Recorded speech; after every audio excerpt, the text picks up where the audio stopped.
আসসালামাইকুম, আমি মুজিবুর রহমান। আপনার সবাই স্বাগত জানাচ্ছি আজকের লেকচার ভিডিওতে। আজকে আমরা দেখব চ্যাপ্টার 4। তো চলুন শুরু করা যাক। ফার্স্টে দেখব network security. Network security refers protecting computer networks from unauthorised access, attacks and damage. অর্থাৎ নেটওয়ার্ক সিকিউরিটি কী রেফার করে, যে একটা কম্পিউটার নেটওয়ার্ককে প্রোটেক্ট করে কার থেকে? আনঅথরাইজড অ্যাক্সেস, বিভিন্ন ধরনের অ্যাটাক থেকে রক্ষা করে, বা ম্যালওয়্যার অ্যাটাক হতে পারে, ভাইরাস অ্যাটাক হতে পারে, বিভিন্ন ধরনের সাইবার অ্যাটাক হতে পারে, এগুলো থেকে প্রোটেক্ট করে এবং ড্যামেজ থেকেও কিন্তু প্রোটেক্ট করে। তো এটাই হচ্ছে নেটওয়ার্ক সিকিউরিটির মূল কাজ। এখন আমরা দেখব কি প্রপার্টিস অফ সিকিউর কমিউনিকেশন। এটা কমিউনিকেশনকে সিকিউর করার জন্য কোন কোন প্রপার্টিস ইউজ করা হয় সেটা এখন দেখব।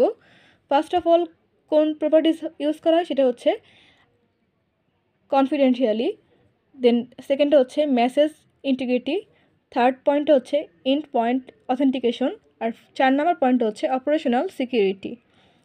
কনফিডেন্টিয়ালিটি হচ্ছে ensure only authorise user can access information, অর্থাৎ অথরাইজড ইউজার ছাড়া অন্য কেউ সেই ইনফরমেশনকে অ্যাক্সেস করতে পারবে না। এটা হচ্ছে নেটওয়ার্ক সিকিউরিটির প্রধান ধাপ। দেন হচ্ছে message integrity, verifies that data has not been alternate during transmission, অর্থাৎ যখন ডেটাকে ট্রান্সমিট করা হবে সেই মুহূর্তে ডেটা বা ইনফরমেশনগুলো যেন কোনোভাবে বাইরে আউট হয়ে না যায়। অনেক সময় হয় না, বিভিন্ন তথ্য ফাঁস হয়ে যায়, এই জিনিসটা যাতে না হয় এটাকে হ্যান্ডেল করার দায়িত্ব কিন্তু নেটওয়ার্ক সিকিউরিটির মধ্যেই পড়ে। দেন থার্ড পয়েন্টটা হচ্ছে end point authentication, confirm the identities of the sender and the receiver to prevent impersonation, অর্থাৎ যে সেন্ড করছে, যে সেন্ডার এবং যে রিসিভ করছে তাদের আইডেন্টিটি তারা কনফার্ম করে যে সেন্ড করছে সে অথরাইজড ইউজার কিনা, বা যে রিসিভ করছে সেও কি অথরাইজড ইউজার কিনা। যদি আনঅথরাইজড ইউজার হয় সেক্ষেত্রে কিন্তু সেখানে একটা সিকিউরিটি ইস্যু চলে আসবে। এটাকে তারা কনফার্ম করে যে সেন্ডারটাও অথরাইজড এবং রিসিভারটাও অথরাইজড। দেন লাস্ট যেই প্রপার্টিজ সেটা হচ্ছে operational security, protect system and process that handle sensitive information.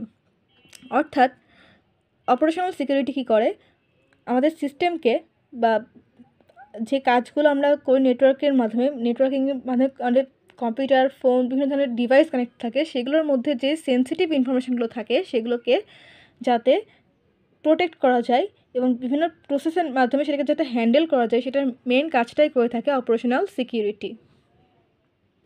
এখন দেখব cryptography in computer network. Cryptography is the practice of securing communication and data from unauthorized access by converting plain text into unreadable format, বা এটাকে আমরা বলি সাইপার text, using mathematical techniques. অর্থাৎ আমরা যেই টেক্সটগুলো, plane টেক্সটগুলো দিই কোনো একটা ইউজার মানে সেন্ডার থেকে রিসিভারের কাছে, সেই টেক্সটগুলোকে সাইপার টেক্সটে কনভার্ট করার ফলে কী হয়, সেই টেক্সটগুলো আনরিডেবল হয়ে যায়। এতে কী হয়, আমাদের ডেটার যে সিকিউরিটিটা অনেক বেশি এনশিওর হয়। কারণ ধরেন আমরা যদি একটা লেখা দিই হ্যালো, এটাকে যদি অন্য কোনো ল্যাঙ্গুয়েজে কনভার্ট করে সেন্ডার থেকে রিসিভারের কাছে সেন্ড করা হয় এবং যখন রিসিভারের কাছে যাবে তখন সেই যে সাইপার টেক্সটটা সেটা আবার যখন প্লেন টেক্সটে কনভার্ট হবে, সেই রিসিভার কিন্তু সেই প্লেন টেক্সটটা তখন দেখতে পারবে। কিন্তু মাঝ বরাবর যে ট্রান্সমিশন যে টাইমটাতে সেটা কিন্তু সাইপার টেক্সটে ছিল, সেই জন্য কিন্তু যে কেউ এই প্লেন টেক্সটটা দেখতে পারছিল না। এই কারণে আমাদের যেই ইনফরমেশনটা সেটা কিন্তু খুবই সিকিউরভাবে সেন্ড করা যায় এই ক্রিপ্টোগ্রাফির মাধ্যমে। তো এখানে দুই ধরনের ক্রিপ্টোগ্রাফি আছে, সেটা হচ্ছে সিমেন্টিক কি ক্রিপ্টোগ্রাফি আর একটা হচ্ছে পাবলিক কি ক্রিপ্টোগ্রাফি। তো সিমেন্টিকটা হচ্ছে প্রাইভেট আর পাবলিক তো পাবলিকই বোঝাচ্ছে। এখন দেখব principles of cryptography. Cryptography is based on several fundamental principal that ensure secure communication and ডেটার প্রোটেকশন ইন কম্পিউটার নেটওয়ার্ক। অর্থাৎ একটু আগে যে কথাগুলো বললাম সেটাই বলা হয়েছে যে এটা একটা এমন একটা প্রিন্সিপাল মেনটেন করে যেটা কিনা কমিউনিকেশন বা ডেটাকে প্রোটেকশন দেয় কম্পিউটার নেটওয়ার্কের মধ্য দিয়ে। তো এখানে 3টা ধাপ আছে, সেটা হচ্ছে কনফিডেন্টিয়ালিটি, ইন্টিগ্রিটি আর অথেন্টিকেশন। 4 নম্বরটা হচ্ছে নন রেপুটেশন, আর 5 নম্বরটা হচ্ছে কি ম্যানেজমেন্ট। তো কনফিডেন্টিয়ালিটি কি ইনশিওর করে, যে ensure that data is accessible only to the authorised user, অর্থাৎ অথরাইজড ইউজার ছাড়া এই ইনফরমেশনটা কেউ দেখতে পারবে না। দেন সেকেন্ড ধাপটা হচ্ছে ইন্টিগ্রিটি। এখানে আছে ensure that the data is not alter during transmission or storage, অর্থাৎ যখন সেই ডেটাকে স্টোর করা হবে বা ট্রান্সমিট করা হবে সেই মুহূর্তে ডেটাটা কোনোভাবে ফাঁস হবে না বা তথ্য ফাঁস হবে না, সেটাকে এনশিওর করে। 3 নাম্বারটা হচ্ছে authentication, verifies the identity of the sender or receiver ensuring the data both are genuine, অর্থাৎ দুজনাই যে জেনুইন ইউজার বা অথরাইজড ইউজার সেটাকে সে ভেরিফাই করে নেয়, তারপরে সেই মানে ইনফরমেশনকে বা ডেটাকে সে সেন্ড করে। এরপরে হচ্ছে non reputation, prevents a sender from the denying that they send a message, অর্থাৎ সেই সেন্ডারকে সে ডিনাই করে দেয় যারা কিনা মেসেজ দিতে মানে সেন্ড করে, এবং পরবর্তীতে আবার কোনো মেসেজের দরকার হলে তাকে আবার ভেরিফাই করে তারপরে আবার দেওয়া হবে, মানে অ্যাক্সেসটা তাকে আবার দেওয়া হবে।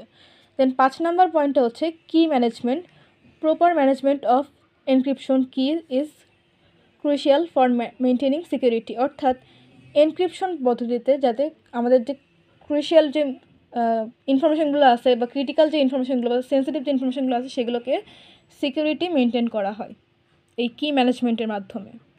তো আমরা একটু আগে যেটা বলছিলাম যে প্লেন টেক্সট থেকে সাইবার টেক্সটে কনভার্ট করলে আনঅথরাইজড কোনো ইউজার সেটাকে অ্যাক্সেস করতে পারবে না, অথরাইজড ইউজার ছাড়া সেটাকে সে বুঝতে পারবে না।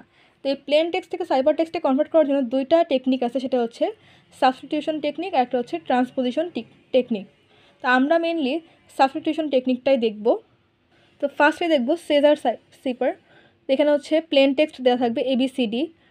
তো সাইবার টেক্সটের ক্ষেত্রে কী হবে, সেখানে আমাদের এর পরবর্তী 3টে অ্যালফাবেট হিসেবে কাউন্ট হবে। ধরেন আমরা যদি A দিই, A হচ্ছে 0, মানে অ্যালফাবেট তো 26টা তাই না, তাহলে এখানে যদি আমরা নাম্বারিং করি 0 থেকে 25 পর্যন্ত নাম্বার হবে তাই না।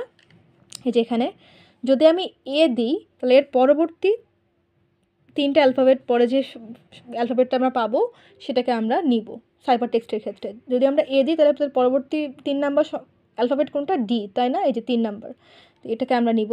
যখন আমরা বিকে দিব তখন বির জন্য তার পরবর্তী 3 নাম্বার সংখ্যা হচ্ছে E, এই যে 1 2 3, ইকে আমরা নিব।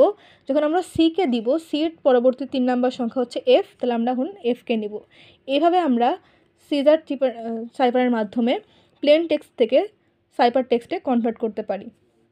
তো এখানে হচ্ছে সাইবার টেক্সটের ক্ষেত্রে এনক্রিপশনে হয় কি, আমাদের যেই প্লেন টেক্সট থাকে তার পরবর্তী 3টা অ্যালফাবেট পরে আমাদেরকে ক্যালকুলেট করতে হয়। আর যখন সাইবার টেক্সট থেকে আমাদের প্লেন টেক্সটে আবার কনভার্ট হয় সেক্ষেত্রে কী হয়, ডিক্রিপশন হয়, এবং সেক্ষেত্রে হচ্ছে সাইবার টেক্সট থেকে পরবর্তী 3টে সংখ্যা আগের যে ভ্যালু থাকে সেটাকে আবার পূর্বের অবস্থায় ফিরিয়ে আনা হয়। এখন দেখেন একটা এক্সাম্পল আছে এখানে প্লেন টেক্সটের WXYZ। তো W এর পরে 3টা অ্যালফাবেট কী কী দেখি আমরা, এই যে WXYZ তাই না, Z। তাহলে এখন দেখেন আমরা এখানে W এর পর Z দিলাম, এখন তারপরে তার কোনো অ্যালফাবেট নাই, তাহলে এটা কী হবে, আবার রিপিট হবে, মানে শুরু থেকে আবার শুরু হবে। তাহলে X-এর জন্য তার পরবর্তী 3 নাম্বার বিট কোনটা, এই যে 1টা 2টা, Z-এর পরে তার কিছু নাই, তাহলে আবার শুরু থেকে আসলে কী হচ্ছে, A আসছে, এই যে 1টা 2টা আর A হচ্ছে 3 নাম্বার, তাহলে এখানে X-এর বদলে A আসলো। আবার Y-এর বদলে সেমভাবে এই যে এখানে Y, তাহলে এর পরবর্তী 3টা অ্যালফাবেট কাউন্ট করতে হবে, এই যে Z A B, তাহলে Y-এর জন্য এখানে B আসলো। আর Z-এর জন্য হচ্ছে আমাদের কি আসবে, Z যখন আমরা নিব তখন হচ্ছে পরবর্তী 3টা সংখ্যা হচ্ছে C আসবে, ABC, এখানে আমরা C-কে নিয়ে নিলাম। তো এটা হচ্ছে প্লেন টেক্সট থেকে আমাদের কি হয়ে গেল, সাইবার টেক্সট হয়ে গেল। আবার যখন এই সাইবার টেক্সটটা ট্রান্সমিশন হয়ে রিসিভারের কাছে যাবে, এই সাইবার টেক্সটটা আবার ডিক্রিপশন হয়ে সেটা এই প্লেন টেক্সটেই কনভার্ট হয়ে যাবে। এটাই হচ্ছে সিজার সাইফার। তো আসেন এখন আমরা দেখি লাস্ট দুটো টপিকস, একটা হচ্ছে মোনো অ্যালফাবেটিক সাইফার আর একটা হচ্ছে পলি অ্যালফাবেটিক সাইফার। প্রথমে দেখি মোনো অ্যালফাবেটিক সাইফারটা কি, যে substitution cipher where each letter in the plain text is replaced by a fixed letter from the alphabet। অর্থাৎ তাহলে আমাদের প্রধান কাজটা হচ্ছে প্রথমে এইটা করা, মানে প্লেন টেক্সটকে লিখে নেওয়া, ABCD A থেকে Z পর্যন্ত লিখে নেওয়া, এবং তারপরে আমাদের সাইফার টেক্সটের জন্য আমরা এখানে কি করব, এলোমেলোভাবে এই A থেকে Z পর্যন্ত যে অ্যালফাবেটগুলো আছে সেগুলোকে লিখে নিব। তবে 26টা অ্যালফাবেটকে কিন্তু এখানে থাকতে হবে, এটা আমাদের ইচ্ছা মতন এটাকে সাজিয়ে নিতে পারবো। কোশ্চেনে আমাদের এরকম প্লেন টেক্সট দেওয়া থাকবে, সাপোজ এখানে কোশ্চেনে দেওয়া আছে হ্যালো ওয়ার্ল্ড, এখান থেকে আমাদেরকে বলা হবে যে মোনো অ্যালফাবেটিক সাইপার ইউজ করে এর সাইপার টেক্সটটা ক্যালকুলেট করতে বা ডিটারমাইন করতে বলা হবে। সেক্ষেত্রে আমরা কী করব দেখেন, আমরা এগুলো নাম্বারিং করে নেব যাতে আমাদের হিসাবে সুবিধা হয়। তো এটা হচ্ছে প্লেন টেক্সট, আর এটাকে আমরা র্যান্ডমলি অ্যালফাবেটগুলোকে নিয়ে নিছি। তো এই প্লেন টেক্সটটা থেকে এখন কীভাবে সাইপার টেক্সট নিব সেটা দেখেন। পিটি হচ্ছে প্লেন টেক্সট আর সিটি হচ্ছে সাইপার টেক্সট, এটাকে কেউ কনফিউজড হবে না আবার। তো প্রথমে কি আছে এইচ, তাই না? তো দেখেন এইচ কোথায় আছে, এই যে এখানে প্লেন টেক্সটে। তো প্লেন টেক্সটের পরে সাইপার টেক্সটে এইচের জন্য কি আছে, মানে এটার ঘর হচ্ছে 7 নাম্বার। 7 নাম্বার পজিশনে কি আছে সাইপার টেক্সটে, ভি। তাহলে এইচের জন্য ভি যাবে।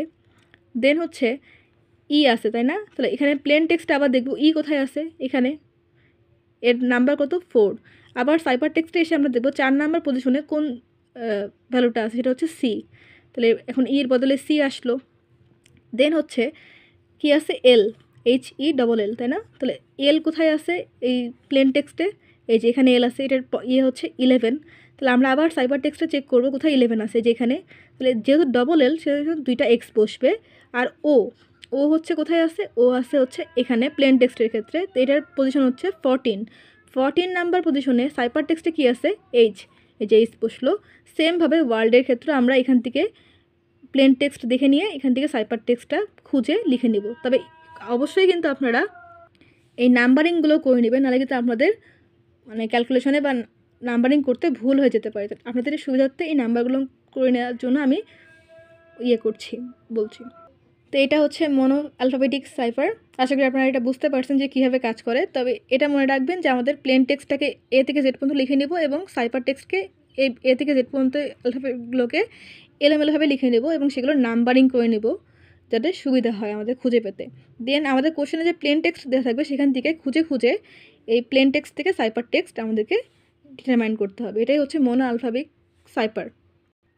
এখন আমরা দেখব পলি অ্যালফাবেটিক সাইফার টেক্সট। অর্থাৎ এখানে কি বলা হচ্ছে যে a substitution cipher that use multiple cipher alphabets to encrypt the plain text. অর্থাৎ আগেরবার আমরা কী করছিলাম, একটা সাইপার টেক্সট নিয়েছিলাম, এক প্লেন টেক্সটকে কনভার্ট করার জন্য র্যান্ডমলি সাইপার টেক্সটগুলো ধরে নিয়েছিলাম এবং সেখান থেকে আমরা প্লেন টেক্সট থেকে সাইপার টেক্সটে কনভার্ট করে নিয়েছিলাম। এখানে কিন্তু দেখেন আমাদের কোশ্চেনে এরকমভাবে একটা প্লেন টেক্সট দেওয়া থাকবে এবং প্যাটার্ন দেওয়া থাকবে, সেই সাথে আমাদের C1 C2-র জন্য ভ্যালু দেওয়া থাকবে। এই যে এখানে দেখেন প্যাটার্নে আছে C1 C2 C2 C1 C2, এই প্যাটার্নটা দেওয়া আছে, তাই না? তো C1 আর C2-র মান কিন্তু কোশ্চেনে দেওয়া থাকবে। এখানে সাপোজ কোশ্চেনে দেওয়া আছে C1-এর মান 5 আর C2-র মান 19।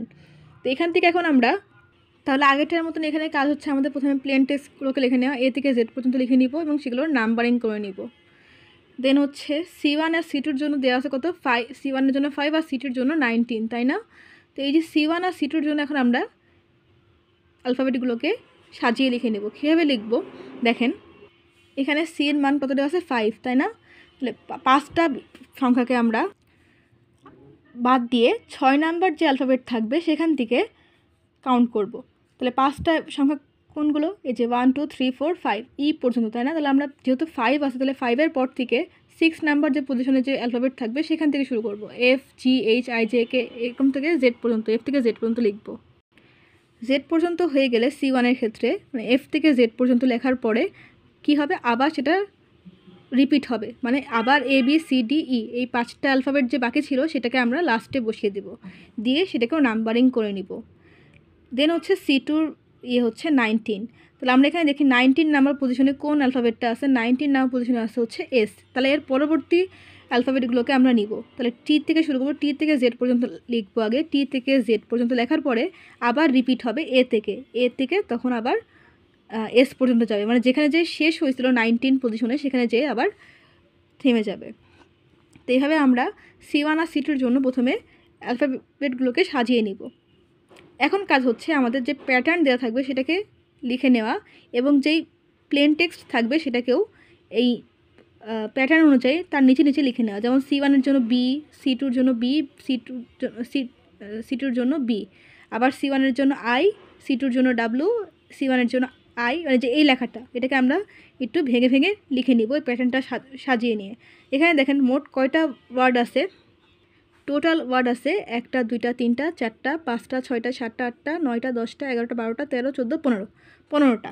তাহলে 15টা অ্যালফাবেটের জন্য আমাদেরকে এই প্যাটার্নটা কয়বার লিখতে হবে, প্যাটার্নটা কতগুলো বিট আছে সেটা হচ্ছে 1টা 2টা 3টা 4টা 5টা। তাহলে এই 5টা প্যাটার্ন যেই ভ্যালুগুলো আছে এটাকে আমরা যদি 3বার লিখি তাহলে 3 5 15, তাই না? তাহলে 15টা সংখ্যার জন্য কিন্তু আমাদের এই প্যাটার্নটা লিখে নেওয়া হয়ে যাচ্ছে। দেখেন আমরা কীভাবে লিখবো, এই যে C1 C2 C2 C1 C2 একবার হয়ে গেল, আবার C1 C2 C2 C1 C2 আর একবার হয়ে গেল, লাস্ট হচ্ছে C1 C2 C2 C1 C2। তাহলে আমাদের 3বার প্যাটার্নগুলো লিখে নেওয়া হয়ে গেল। তো এখন দেখেন আমরা আমাদের যে প্লেন টেক্সট ছিল সেটাকে এখন কোথা থেকে দেখব, এই যে BOB বব, তাই না? বিকে আমরা কোথা থেকে নেব, প্লেন টেক্সট থেকে নেব বির জন্য, এবং এখানে দেখব কোন প্যাটার্ন আছে C1, তাই না? তাহলে C1 থেকে আমরা বির বদলে কাকে নিচ্ছি, জিকে নিচ্ছি। আবার এখানে আছে BO, তাই না? ওকে নিব কোথা থেকে, প্লেন টেক্সট থেকে। ও কোথায় আছে, ও হচ্ছে এখানে আছে 15। আবার এখানে চেক করবো যে এখানে কোন প্যাটার্ন আছে, প্যাটার্ন হচ্ছে C2। তাহলে C2র জন্য ও নাম্বার পজিশনে এখানে দেখেন এই যে ওর জন্য 15, আবার C2 যেই এটা ছিল, রোটা ছিল, সেখানে দেখেন 15 কোথায় আছে, এইচের এখানে, তাই না? এই জন্য নাম্বারিংগুলোকে আপনাদের করে নিতে বলছে যাতে আপনাদের মানে সলভ করতে ইজি হয়। এই জন্য আপনারা খুবই ইয়েতে নাম্বারটা করে নেবেন, মানে অঙ্কটা করার আগে নাম্বারটা করে নেবেন, তাহলে আপনাদের জন্য ইজি হবে এবং ভুল হওয়ার পসিবিলিটিসও কম থাকবে। তাহলে ওর জায়গায় যখন C2-র ভ্যালু H আসে তাহলে এটাকে আমরা ওর বদলে H লিখে দিলাম। দেন আবার কী পাচ্ছি, B2, এটাকে কোন প্যাটার্ন থেকে নিতে হবে, C2 থেকে নিতে হবে। তাহলে C2-র জন্য B হচ্ছে কোথায় আছে, B প্লেন টেক্সটে B হচ্ছে এখানে। তো আবার C2 প্যাটার্নের জন্য B এর কত ছিল, ইউকে নিয়ে নিলাম। দেন হচ্ছে আই কোথায় আছে, C1-এ। তাহলে আই হচ্ছে প্লেন টেক্সট, আই হচ্ছে এখানে ছিল 9 নাম্বার পজিশনে। তাহলে এটাকে কোথা থেকে নিতে হবে, C1 থেকে, তাই না? এই যে C1 প্যাটার্ন থেকে। তাহলে C1-এর জন্য 9 আমরা এখান থেকে খুঁজে বের করবো। 9 কোথায় আছে, এই যে এখানে N, এই Nকে আমরা এখানে লিখে নিলাম। আবার এর পরবর্তী কী আছে, W, এবং এখান থেকে নিতে হবে কোথা থেকে, C2 যে প্যাটার্ন সেখান থেকে। W হচ্ছে কোথায় আছে, এই প্লেন টেক্সটে এখানে, এটার মান হচ্ছে 23। এখন এই 23কে এখন কী করব, C2 থেকে নিতে বলা হয়েছে। এই যে দেখেন W ওখানে C2, তাহলে এই 23টা আমরা দেখব C2-তে কোন জায়গায় আছে। এই যে 23 হচ্ছে এখানে পেয়ে গেছি, এটা হচ্ছে P, তাই না? তাহলে এখানে এখন আমরা P-কে নিয়ে নিলাম। সেমভাবে আই আছে কোথায়, মানে আই হচ্ছে প্লেন টেক্সট আর নিতে হবে C1 প্যাটার্ন থেকে। তো প্লেন টেক্সট আই আছে 9 নাম্বার পজিশনে এবং C1-এ হচ্ছে 9 নাম্বার পজিশনে N আছে। তাহলে আমরা এখানে N-কে নিয়ে নিলাম। এখন দেখেন 2টা L আছে, 2টা কী বলা হয়েছে, C2 থেকে নিতে বলা হয়েছে। তাহলে C2-র ঘর হচ্ছে এইটা। তা আমরা প্লেন টেক্সট হিসেবে L-কে খুঁজে বের করি আগে। L হচ্ছে 12। 12-এর জন্য C2-র জন্য আমরা আবার চেক করবো C2-র 12 কোথায় আছে, এই যে এখানে E, তাই না? তাহলে এখানে যে 2টা L আছে সেজন্য এখানে 2টা E বসবে। সেমভাবে কল ইউ, এটার জন্য আমরা এই সেমভাবে প্লেন টেক্সট এবং প্যাটার্ন চেক করে এর যেই সাইপার টেক্সটটা সেটা নির্ণয় করব। তো কোশ্চেনে মোনো অ্যালফাবেটিক বা পলি অ্যালফাবেটিক সাইপার টেক্সট যেটাই আসুক না কেন, আপনারা অবশ্যই কিন্তু এরকমভাবে প্লেন টেক্সট এবং যেই প্যাটার্ন দেওয়া থাকবে C1 C2-র জন্য, যে ভ্যালু দেওয়া থাকবে তার জন্য সেগুলো বের করে নেবেন এবং অবশ্যই কিন্তু নাম্বারিং করে নেবেন সবগুলোর ক্ষেত্রে, নাহলে কিন্তু আপনাদের বুঝতে কঠিন হয়ে যাবে। এবং সাইপার টেক্সট বের করার আগে আরেকটা ঘর রাখবেন, আপনাদের যে প্যাটার্নটা ছিল এবং এই লেখাগুলোকে ফুলফিল করতে কতগুলো প্যাটার্ন ইউজ করতে হবে। যেমন এখানে 15টা অ্যালফাবেট ছিল এবং এখানে প্যাটার্ন ছিল 5টা অ্যালফাবেটের জন্য। যেহেতু আমরা 3বার যদি এই প্যাটার্নটাকে ইউজ করি পরপর, সেক্ষেত্রে আমাদের 15টা অ্যালফাবেটের জন্যই কিন্তু প্যাটার্নকে আমরা পেয়ে যাচ্ছি। সেই জন্য আমাদেরকে এটা এনশিওর করতে হবে যে আমরা প্যাটার্নগুলোকে সাজিয়ে নিব এবং যেই প্লেন টেক্সট থাকবে সেটাকেও নিচে লিখে নিব, তাতে আমাদের খুঁজে পেতে, মানে প্লেন টেক্সট থেকে সাইপার টেক্সটে কনভার্ট করার সময় খুঁজে পেতে ইজি হয়। তো আজকের ভিডিও পর্যন্তই। চ্যানেলটি এখনও যারা সাবস্ক্রাইব করেন, চ্যানেলকে প্লিজ সাবস্ক্রাইব করবেন, ভিডিওতে লাইক করবেন, কমেন্ট করবেন, শেয়ার করবেন। ভিডিওটি দেখার জন্য ধন্যবাদ। আল্লাহ হাফেজ।